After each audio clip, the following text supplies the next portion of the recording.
জানেন কি পুষ্পা টু সিনেমায় রয়েছে বাঁকুড়ার যোগ। বাঁকুড়ার মেয়ে গেয়েছে পুষ্পা টু ছবির গান। জানেন কোন গায়িকা গেয়েছেন পুষ্পা টু ছবির গান? আল্লু অর্জুন অভিনীত দক্ষিণী ব্লকবাস্টার ছবি পুষ্পা টু রিলিজের পর থেকেই একের পর এক রেকর্ড ভেঙে চলেছে বক্স অফিসে। মুক্তির প্রথম সপ্তাহেই বক্স অফিসে 1000 কোটির রেকর্ডের দোরগোড়ায় পৌঁছেছে ছবি।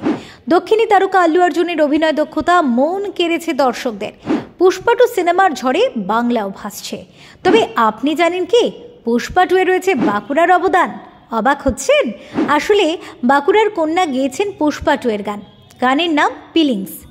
পুষ্পার ঝড়ে তোলপাড় সিনে প্রেমীরা। আর এই সিনেমাতে বাঁকুড়ার কিংবদন্তি লাল পাহাড়ি দেশে-যার স্রষ্টা ঝুমুরিয়ার সুভাষ চক্রবর্তীর কন্যা অর্পিতা চক্রবর্তী মুখ্য গায়িকা হিসাবে পুষ্পা টু এর বাংলা ডাবিংয়ের ফিলিংস গানটি গাইলেন। শ্রীজাত লেখা এবং বাঁকুড়ার কন্যা অর্পিতা চক্রবর্তী এবং তিমির বিশ্বাসের গাওয়া এই গানের সুর করেছেন দক্ষিণের সুপারহিট দেবী শ্রীপ্রসাদ।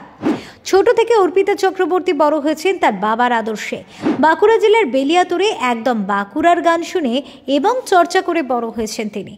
বাঁকুড়ার ভাদু, টুসু, বাউল, লোকগীতি এবং ভোরবেলার সংকীর্তন গেয়ে এবং শুনে রেওয়াজ করেছেন। ছোট্ট অর্পিতা যখন বাবাকে সুর করে গান লিখে মঞ্চস্থ করতে দেখতেন তখন একটি সুপ্ত অনুপ্রেরণা পেতেন বলে জানিয়েছেন। ছোট থেকে নিজের ভালোবাসা থেকেই সঙ্গীত চর্চা করতেন তিনি।